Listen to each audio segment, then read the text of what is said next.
इसको पैक करेंगे, तो इसको पैक करते हैं फिर। अब तो पैक करने के लिए ये हमने एक पेपर लिया और इसको यूँ लपेटते गए और साइडों से यूँ फोल्ड किया आपने।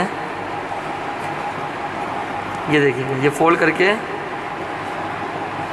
और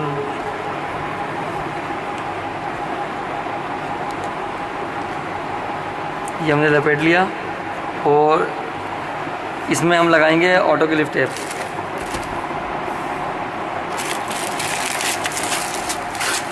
अच्छा, ऑटो क्लिप का बता दूं कि ये टेप इस कंडीशन में होता है, जब ये ऑटो क्लिप हो जाता है तो ये जो लाइनिंग है, ये लाइनिंग ब्लैक हो जाती है और ये ग्रे हो जाता है थोड़ा सा, तो समझ जाए कि ऑटो क्लिप हो चुका है ये।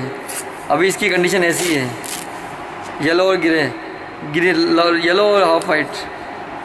ये हमने पीस लिया